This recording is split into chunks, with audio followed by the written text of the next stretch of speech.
Shivkranti TV news अन्याय, अत्याचार, बेकायदेशीर कृत्य करणाऱ्या विरुद्ध शोषित पीडित न्याय देणारा एकच आवाज. Shivkranti TV Dinbandhu news. संपादक सत्यशोधक शंकरराव लिंगे. 73 87 37 78 0. जय ज्योति जय क्रांति, जय ज्योति जय क्रांति, जय ज्योति जय क्रांति, जय ज्योति जय क्रांति, जय ज्योति जय क्रांति, जय ज्योति जय क्रांति, जय ज्योति जय क्रांति. मी सत्यशोधक शंकरराव लिंगे, राष्ट्रीय अध्यक्ष अखिल भारतीय माळी महासंघ. आज आपणाला एक आवाहन करण्यासाठी मी या लाईव्ह आलेला आहे.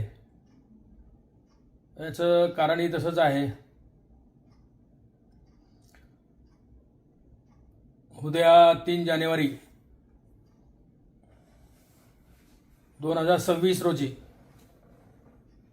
सावित्रीबाई फुले यांची 195वी जयंती आहे. त्या जयंतीनिमित्त आपणा सर्वांस हार्दिक शुभेच्छा. नूतन वर्ष 2026 या नूतन वर्षाच्या आपणास हार्दिक शुभेच्छा. आणि कालच 1 जानेवारी फुले दाम्पत्य सन्मान दिवस साजरा करण्यात आला. महात्मा फुले आणि सावित्रीबाई फुले यांनी पहिली मुलींची शाळा भिडेवाड्यामध्ये स्थापन केली. या भिडेवाड्यातील शाळा आणि या शाळेमध्ये मुलींना शिकवण्यासाठी या भारतातील पहिली मुलींची शाळा सावित्रीबाई फुले यांनी काढली होती. ती 1 जानेवारी 1848 ला. आता जवळजवळ त्याला 176-77 वर्ष पूर्ण झालेले आहेत. तरी पहिली मुलींची शाळा सावित्रीबाई फुले यांनी स्थापन केली. त्याचा एक वेगळा इतिहास आहे. आणि सावित्रीबाई फुले यांचा जन्म 1 जानेवारी 1831 ला झालेला. त्यांचं जन्मगाव नायगाव. खंडोजी नेवसे पाटील हे त्यांचे वडील त्या गावचे सरपंच होते. एक चांगलं घराणं या सावित्रीबाई फुले यांचा जन्म या ठिकाणी झाला. अवघ्या वयाच्या 9व्या वर्षी ज्योतिराव फुले, पुण्याचे ज्योतिराव गोविंदराव फुले यांच्याशी त्यांचा 1840 ला विवाह झाला. तोपर्यंत सावित्रीबाई फुले या शिकलेल्या नव्हत्या. परंतु पुण्याला आल्यानंतर त्यांना शिकण्याची इच्छा झाली आणि त्या सगुणाबाई क्षीरसागर, महात्मा ज्योतिराव फुले यांच्या आत्या यांनी सावित्रीबाई फुले यांना पहिल्यांदा धूळपाटीवर शिकवण्यास सुरुवात केली. आणि शाळेची गुढी पाहता महात्मा ज्योतिराव फुले यांनी त्यांना विधिवत शाळेमध्ये घालून पंतोजीच्या शाळा शिकवण्यास सुरुवात केली. आणि त्यांचं ट्रेनिंग म्हणजे एक ट्रेंड शिक्षिका म्हणून शिकण्यासाठी मिस फरार कॉलेज अहमदनगर या ठिकाणी त्यांनी त्यांचं त्यावेळचं D.Ed पूर्ण केलं. आणि D.Ed पूर्ण केल्यानंतर 1 जानेवारी 1848 ला पहिली मुलींची शाळा ही भिडेवाड्यात काढली. भिडेवाड्यात ज्यावेळेला शाळा काढली त्यावेळेला अनेक सनातनी लोकांनी सावित्रीबाई फुले यांना त्रास दिला. फुलेवाडा आणि भिडेवाडा एक साधारण 2 ते 2.5 किलोमीटरचं अंतर आहे. ते येता जाताना सावित्रीबाई फुले यांच्यावर हे सनातनी लोक दगड, माती, शेण याचा मारा करत होते आणि कपडे घाण होत होते, साडी घाण होत होती. तर सावित्रीबाई फुले एक जादा साडी बरोबर घेऊन जात होते आणि नंतर साडी बदलून पुन्हा या मुलींना शिकवण्याचं काम करीत होत्या. सावित्रीबाई फुले ह्या एक कवयित्री होत्या. त्यांनी 52 कसी हा एक पहिला त्यांचा कवी संग्रह प्रकाशित केला. तो 1852ला प्रकाशित केला आणि त्याच्यानंतर एक काव्य फुले म्हणून एक कवी संग्रह, तो महात्मा ज्योतिराव फुले यांच्या चरित्रावर आधारित असा एक कवी संग्रह सावित्रीबाई फुले यांनी 2 कवी संग्रह केलेले आहेत. कोणी म्हणत असेल की बाबा पहिले कवी जे आहेत ते केशवसूत वगैरे असं काहीतरी सांगतात, परंतु केशवसूतांचा जन्म हा सावित्रीबाई फुले यांनी लिहिलेल्या कविता, त्यांचा कविता संग्रह प्रकाशित झाल्यानंतर 10-12 वर्षानंतर त्यांचा जन्म झालेला आहे. तर ते आद्यकवी असण्याचा काही कशाचाही दुरून प्रश्न येत नाही. आद्यकवयित्री या सावित्रीबाई फुले आहेत, परंतु या इतिहासकाराने आतापर्यंत सावित्रीबाई फुले यांना आद्यकवयित्री म्हणून असा सन्मान दिला नाही. याचं कारण इतिहास लिहिणारे हे खोटे होते, खोडकार होते. सावित्रीबाई फुले या भिडेवाड्यात शाळा शिकवत त्या घरी परत त्यांनी रात्रींची शाळा काढली आणि त्या रात्रींच्या शाळेमध्ये प्रौढांना शिक्षण देण्याचंही काम सावित्रीबाई फुले यांनी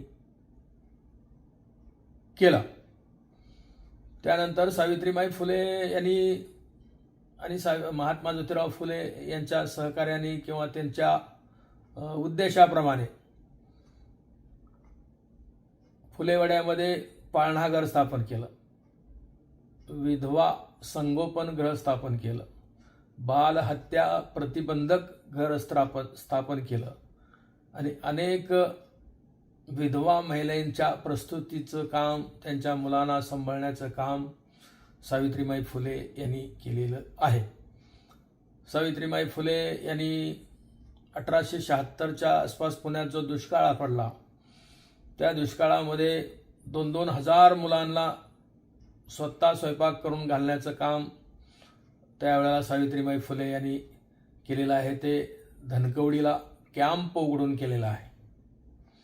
सावित्रीबाई फुले यांचं अनेक प्रकारचं साहित्य आहे. सावित्रीबाई फुले यांनी सामाजिक काममध्ये हिरिरीनं भाग घेतलेला होता आणि महात्मा ज्योतिराव फुले यांच्या खांद्याला खांदा लावून त्यांनी काम केलेलं होतं. महात्मा ज्योतिराव फुले यांचं 28 नोव्हेंबर 1890ला निधन झालं. त्यावेळेला त्यांना त्यांचा मुलगा वगैरे नव्हता आणि दत्तक पुत्र यशवंत तो एकदम लहान होता. तर घरून जो अग्नी घेऊन जायचं असतं, ते टिटवं घेऊन जायचं असतं, तर त्याला कोणी तयार झालं नाही. तर त्या काळी क्रांतिकारी निर्णय सावित्रीबाई फुले यांनी घेतला आणि महात्मा ज्योतिराव फुले यांना स्मशानभूमीमध्ये, वैकुंठ भूमीमध्ये नेऊन त्या ठिकाणी त्यांना अग्नी देण्याचं काम, क्रांतिकारी काम, एका महिलेनं अग्नी जो दिला तो इतिहासातील अतिशय महत्त्वाची आणि मोठी घटना त्यावेळेला घडलेली होती. महात्मा फुले यांच्या निधनानंतर त्या सत्यशोधक समाजाच्या अध्यक्ष झाल्या आणि सत्यशोधक समाजाच्या अध्यक्षपदावरून त्यांनी अनेक सत्यशोधक समाजाच्या सभा, मेळावे आणि वार्षिक सभा, मिटिंगा, अधिवेशनं पार पाडली.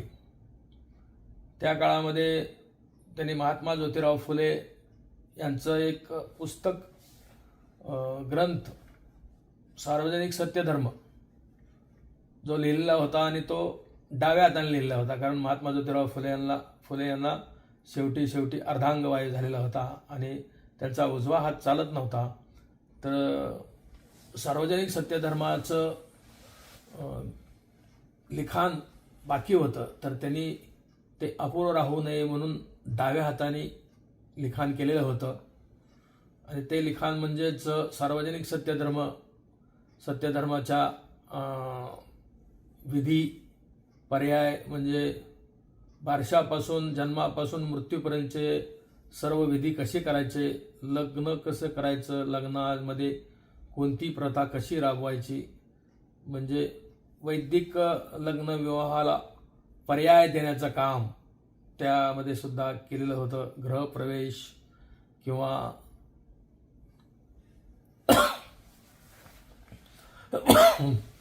अंतविधी असे अनेक प्रकारचे पर्याय महात्मा ज्योतिराव फुले यांनी सार्वजनिक सत्यधर्मामध्ये दिलेले आहेत. सार्वजनिक सत्यधर्मामध्ये त्यांनी 31 नियम, अटी सुद्धा त्या ठिकाणी दिलेले आहेत. 33 नियम, अटी दिलेले आहेत. तर हे सार्वजनिक सत्यधर्माचं जे पुस्तक होतं ते सावित्रीबाई फुले यांनी महात्मा ज्योतिराव फुले यांच्या निधनानंतर प्रकाशित केलं. त्याच काळामध्ये मुंबईमध्ये फार मोठी दंगल झाली, जातीय दंगल झाली. ते दंगल थांबविण्यासाठी त्या मुंबईला गेल्या आणि मुंबईमधील सत्यशोधक समाजाची सर्व कार्यकर्त्यांची, नेत्यांची, पदाधिकाऱ्यांची मीटिंग घेतली आणि या जातीवादाची दंगल कशी शमवता येईल, थांबवता येईल याच्यावर त्यांनी मुंबईच्या, म्हणजे त्यावेळेला मुंबईची लोकसंख्या ही 6 लाख होती आणि 6 लाख असलेल्या या मुंबईच्या शहरामध्ये त्यांनी घरोघरी, झोपडपट्टीमध्ये, सर्व समाजामध्ये जाऊन जनजागृती केली आणि भायखळ्याला एक मीटिंग घेतली. त्या मीटिंगमध्ये 60,000 लोक आले होते. आणि 60,000 लोकांचं प्रबोधन सावित्रीबाई फुले यांनी केलं, सत्यशोधक समाजाने केलं आणि ती दंगल थांबली. ती दंगल थांबल्यानंतर 1892 नंतर 1992ला दंगल झाली, म्हणजे 100 वर्ष मुंबईमध्ये दंगल झाली. तर सावित्रीबाई फुले यांनी कोणतं तंत्रज्ञान वापरले असेल किंवा कोणत्या प्रकारे हे काम केलं असेल याचा एक अध्ययनाचा मोठा विषय, मोठा ग्रंथ तयार होऊ शकतो. त्यानंतर सावित्रीबाई फुले यांच्या या कालखंडामध्ये 1896ला मुंबईमध्ये साथीचा रोग आला आणि त्या साथीच्या रोगामध्ये अनेक लोक मृत्युमुखी पडत होते. तर त्यासाठी सत्यशोधक समाजाचे कार्यकर्ते आणि महात्मा फुलेंची जी कॉन्ट्रॅक्ट कंपनी होती, पुन्हा कमर्शियल कॉन्ट्रॅक्ट कंपनी, त्यातले काही पार्टनर त्यांच्या मदतीने त्या ठिकाणी वैद्यकीय कॅम्प लावले आणि ती साथीचा रोग आटोक्यात आणण्याचा आटोकाट प्रयत्न सावित्रीबाई फुले यांनी केला. त्यानंतर मुंबईतलं जाऊन हे पुण्यामध्ये आलं आणि 1897ला पुण्यामध्ये प्लेगाची साथ मोठ्या प्रमाणात आली. पुण्यामध्ये फार मोठे लोक होती, परंतु या साथीच्या रोगामध्ये कोणीसुद्धा त्या ठिकाणी मोठी लोक, उद्योगपती वगैरे कुणी पुढं आलेलं नाही किंवा कोणी मदत केली नाही. उलट पुण्याचं शहर सोडून बरेच लोक गावाकडे किंवा इतरत्र स्थलांतरित झाली, पण कुणाला कसलीही मदत केली नाही. अशा काळामध्ये सावित्रीबाई फुले यांचा दत्तक पुत्र जो होता तो यशवंत, तो मिलिटरीमध्ये होता आणि डॉक्टर होता, म्हणजे त्याचं डॉक्टर ही पदवी त्याला मिळालेली होती, डॉक्टरपर्यंत त्याला शिकवलेलं होतं. तर त्याला पत्र टाकून बोलवून घेतलं आणि आपल्या पुण्यामध्ये हडपसरच्या ठिकाणी ससाने नगरला त्यांनी एक कॅम्प उभारला आणि त्या कॅम्पमध्ये आजूबाजूच्या वस्तीतील दीनदलित ज्यांना उपचार अजिबात मिळत नाहीत, घेण्याची ताकद नाही, अशा लोकांना त्यांनी आणून त्या ठिकाणच्या वैद्यकीय कॅम्पमध्ये आणून त्यांना औषध उपचार करून बरे करण्याचं काम सावित्रीबाई फुले यांनी केलेलं होतं या यशवंत डॉक्टर यांच्या मदतीनं. मग असाच एक दिवस आला आणि त्या दिवशी एका म्हणजे मांजरी फार्मच्या जवळ एक आपले पांडुरंग गायकवाड म्हणून एक मुलगा होता, एक 10-1 वर्षाचा. तर त्याला या साथीच्या रोगाने घेरलेलं होतं. तर त्या ठिकाणी त्या पोहोचल्या आणि त्याला आणण्यासाठी कोणतेही वाहन वगैरे व्यवस्था नव्हती. तर त्यांनी झोळी करून पाठीवर त्याला बांधून आणलेलं होतं. त्यातच त्यांना त्याची लागण झाली आणि त्यांना प्लेगाची लागण झाली आणि त्यातच समाजाची सेवा करत करत सावित्रीबाई फुले यांचा देहांत 10 मार्च 1897 झाला. त्यानंतर सावित्रीबाई फुले यांच्या कार्याची दखल कमी जास्त प्रमाणात घेण्यात येत होती. अशाच प्रकारे मग महात्मा ज्योतिराव फुले यांचंही स्मारक पुण्यामध्ये त्यांच्या राहत्या घरी झालं. सावित्रीबाई फुले यांची पहिली मुलींची शाळा जी होती त्या मुलींची शाळेला सुद्धा पडझड झालेली होती आणि तो वाडा अतिशय जीर्ण झालेला होता. अखिल भारतीय माळी महासंघाच्या वतीनं आणि अनेक फुले प्रेमी संघटनेच्या वतीनं जी मागणी करण्यात येत होती, आंदोलन करण्यात येत होती, त्याच्यामध्ये अखिल भारतीय माळी महासंघाने सुद्धा 2014-15 पासून आंदोलन चालू केलेलं होतं आणि त्या आंदोलनाला पुढं यश आलं आणि तो भिडेवाडा सरकारने आता अधिग्रहित केला आणि त्यासाठी 200 कोटी रुपयाचा बजेट ठेवून त्या ठिकाणी आता त्याचं बांधकाम चालू झालेलं आहे की सावित्रीबाई फुले यांची त्यावेळची ती शाळा आणि त्याचबरोबर सावित्रीबाई फुले यांचं शिल्प स्मारक आंतरराष्ट्रीय दर्जाचं ते स्मारक त्या ठिकाणी बांधकाम चालू आहे. जवळजवळ 3-4 मजले आता बांधकाम पूर्ण झालेलं आहे. आणखी एखाद्या वर्षात ते पूर्ण होईल. त्यानंतर सावित्रीबाई फुले यांच्या जन्मशताब्दीच्या काळामध्ये त्यांचं जन्मगाव नायगाव त्या ठिकाणी एक 4-5 गुंठे जागा त्यांची जी होती, ज्या ठिकाणी त्यांचा जन्म झाला, ते पडकं घर किंवा ते जुनं घर शासनाने ताब्यात घेतलं आणि त्या ठिकाणी सावित्रीबाई फुले यांचं आणि महात्मा फुले यांचा पुतळा आणि त्या ठिकाणी ते घर स्मारक म्हणून घोषित केलं आणि तेव्हापासून सावित्रीबाई फुले यांच्या कार्याच्या कामाला मोठ्या प्रमाणात उजाळा मिळाला. त्यानंतरही शासनाने दखल घेऊन माननीय छगनरावजी भुजबळ साहेब यांच्या माध्यमातून ते स्मारक अतिशय चांगल्या प्रकारे 4-5 गुंठ्यामध्ये त्यावेळेला बनवलं होतं आणि त्यानंतर त्यांनी त्यांच्याच प्रयत्नातून पुणे विद्यापीठाचा नामविस्तार करून सावित्रीबाई फुले पुणे विद्यापीठ असे नाव देण्यात आले आणि सावित्रीबाई फुले यांच्या नावानं हे विद्यापीठ सध्या चालू आहे. तर हे आता 4-5 गुंठ्याचं जे स्मारक आहे, तर या स्मारकाचं विस्तारीकरणाची घोषणा गेल्या वर्षी 3 जानेवारीला आपल्या राज्याचे मुख्यमंत्री देवेंद्र फडणवीस साहेब यांनी नायगावला येऊन केली होती. त्यावेळेला छगनरावजी भुजबळ साहेब होते किंवा ग्राम विकास मंत्री जयकुमार गोरे साहेब होते, अतुलजी सावे साहेब होते. अनेक मंत्रिमंडळातील सदस्य त्या ठिकाणी उपस्थित होते. लोकप्रतिनिधी साताऱ्यातील मोठ्या प्रमाणात उपस्थित होते. त्यावेळेला घोषणा केली की हे स्मारक आता 10 एकरामध्ये करू.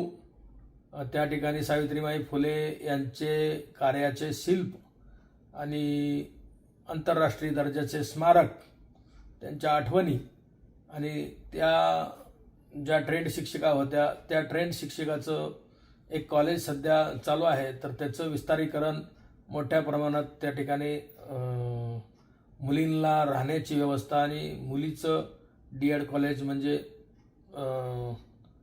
शिक्षक अध्यापक ट्रेनिंग स्कूल त्या ठिकाणी मोठ्या प्रमाणात होणार आहे.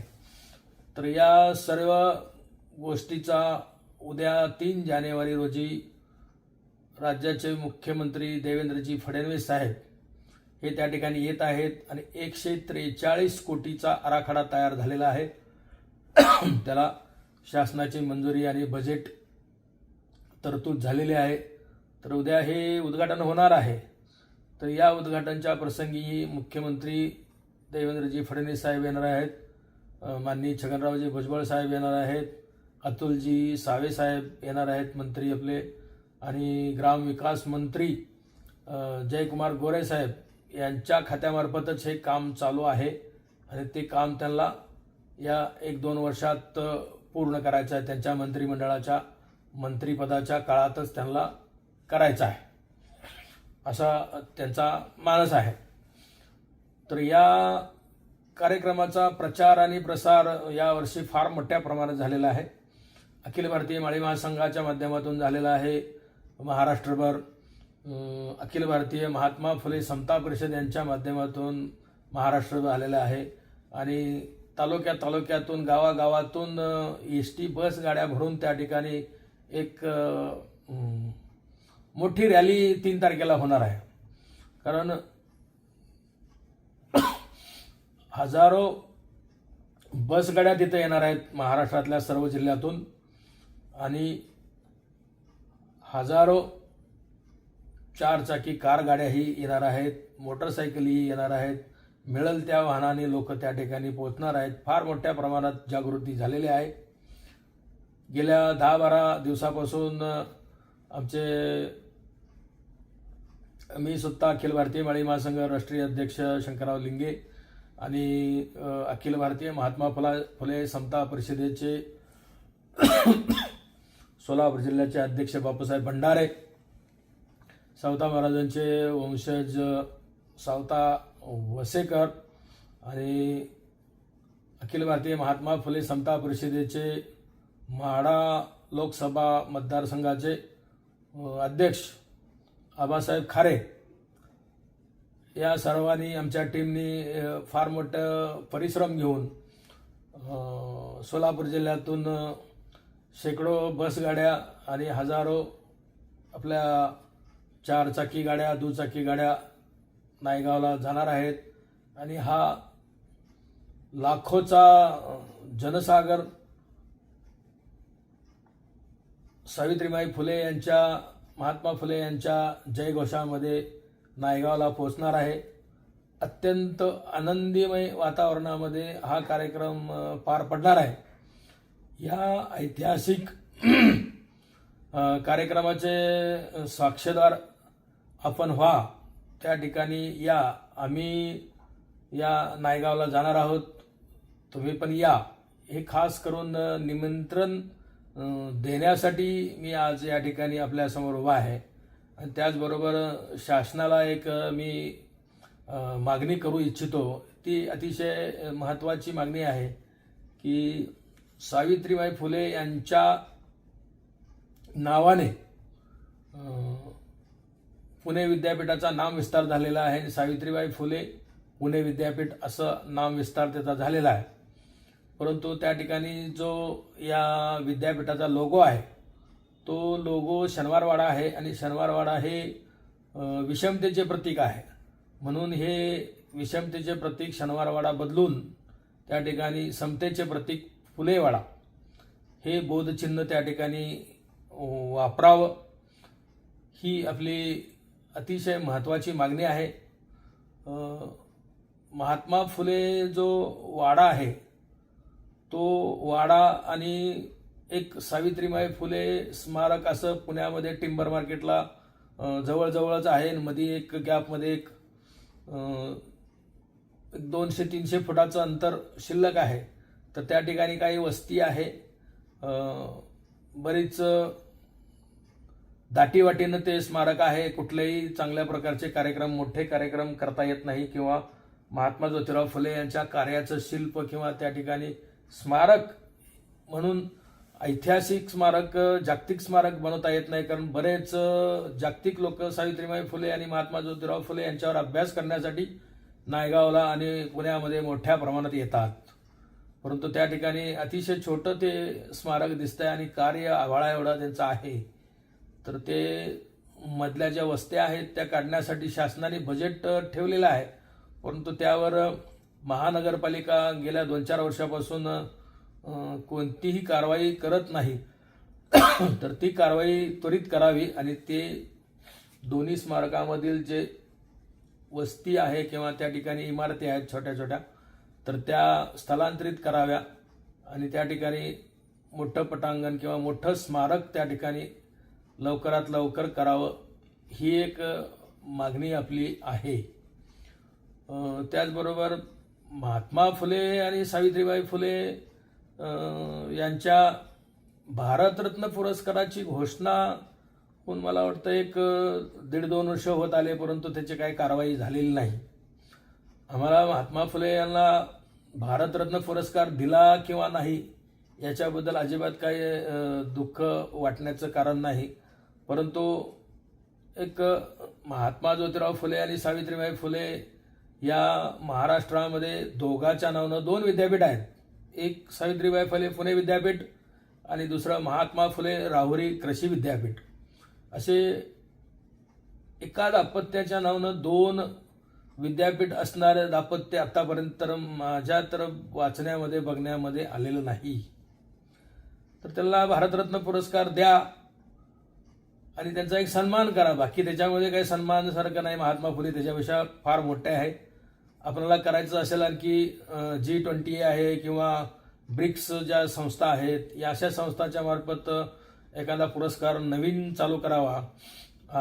हा सामाजिक कार्याचा जो पुरस्कार आहे तो करावा आणि पहिल्यांदा सावित्रीबाई फुले आणि महात्मा फुले यांना द्यावा आणि त्यांचा सन्मान जो महात्मा ज्योतिराव फुले यांची 200वी जयंती आता 2027ला आहे, 11 एप्रिल 2027ला, आणि ती देशभर साजरी करण्याचा उपक्रम माननीय नरेंद्रभाई मोदी साहेब यांनी 15 ऑगस्टला लाल किल्ल्यावरनं जाहीर केलेला आहे. तर त्या अगोदर हे सर्व कामं होणं गरजेचं आहे. त्यांचा सन्मान डिक्लेअर करावा आणि तो सन्मान त्या 200व्या जयंतीच्या दिवशी द्यावा, ही एक आमची महत्त्वाची मागणी आहे. महात्मा ज्योतिराव फुले यांचं मुंबईमध्ये, सावित्रीबाई फुले यांचं मुंबईमध्ये फार मोठं काम आहे. त्यांचं कॉन्ट्रॅक्शनचं काम आहे किंवा पुन्हा कमर्शियल कॉन्ट्रॅक्ट कंपनीचं काम आहे. ते सांगायचं म्हणलं म्हणजे फार मोठं काम आहे. तर त्यांच्या माध्यमातून अनेक मुंबईतल्या इमारती, जसं CST स्टेशन आहे, महाराष्ट्रांची इमारत आहे, मुख्य पोस्टाची इमारत आहे किंवा महानगरपालिकेची इमारत आहे, अशा अनेक इमारती महात्मा ज्योतिराव फुले यांनी किंवा रेल्वे स्टेशनची कामं केलेली आहेत अनेक ठिकाणी, किंवा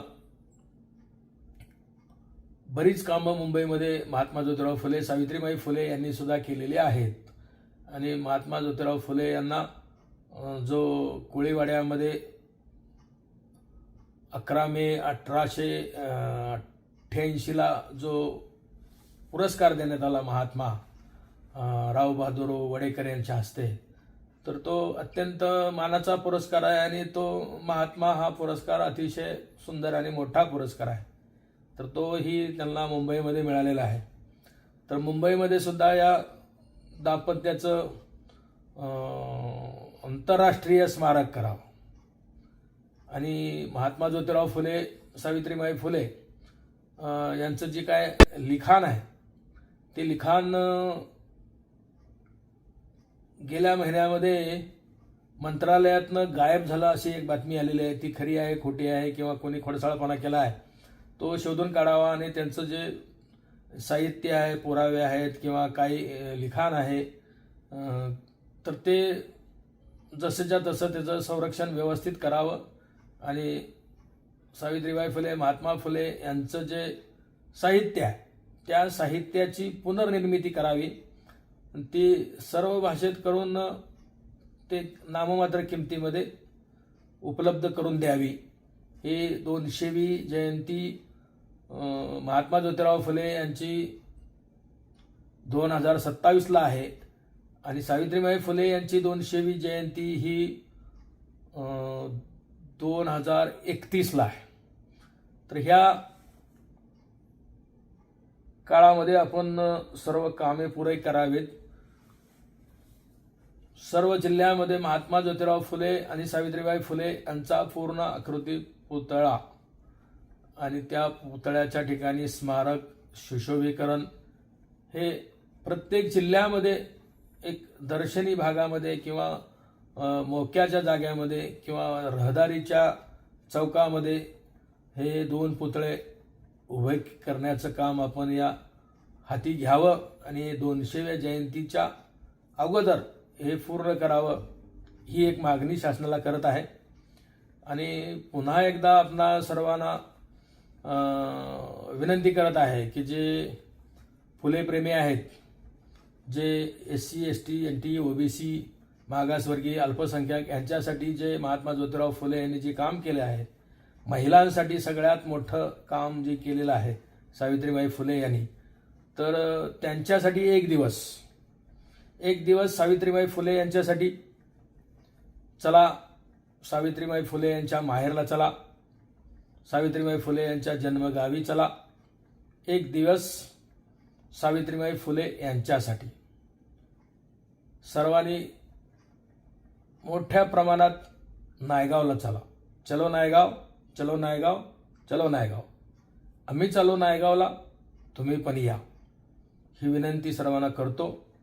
आणि पुन्हा एकदा आपणाला विनंती करतो की हा ऐतिहासिक क्षण आहे.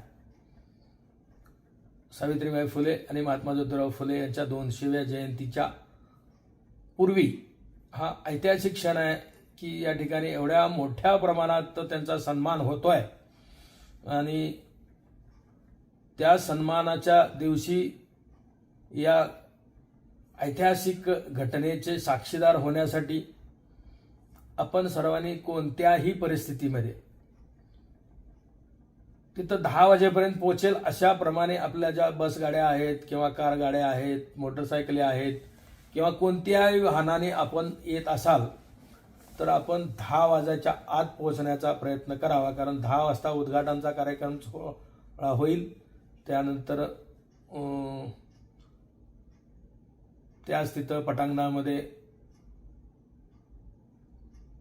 मुख्यमंत्र्यांच्या आणि इतर मान्यवरांच्या भाषणाचा कार्यक्रम, स्वागताचा कार्यक्रम, काही पुरस्काराचा कार्यक्रम असा होणार आहे. तर 10 ते 1 वाजेपर्यंत चालणारा हा कार्यक्रम आहे. तर आपण जास्तीत जास्त माहिती घेण्यासाठी आणि आपण जे माहिती घ्याल ते महाराष्ट्रभर घराघरात सावित्रीबाई फुले यांचे, महात्मा फुले यांचे विचार पसरवण्यासाठी हा कार्यक्रम आहे. यामध्ये कोणत्याही राजकारणाचा विषय अजिबात नाही, हे पहिल्यांदा आपल्याला मी सांगू इच्छितो. तर हे फक्त ओनली सावित्रीबाई फुले आणि सावित्रीबाई फुले यांच्या विचाराचा कार्यक्रम आहे. तर या कार्यक्रमाला आपण यायलाच पाहिजे, कारण एवढं काम सावित्रीबाई फुलेने आपल्यासाठी दगडधोंडे झेलून केलेलं आहे. तर चलो नायगाव, चलो नायगाव. आम्ही चाललो, आम्ही निघालो, तुम्ही निघा, तुम्ही या. धन्यवाद. जय ज्योती, जय क्रांती, जय भीम, जय भारत. धन्यवाद. धन्यवाद.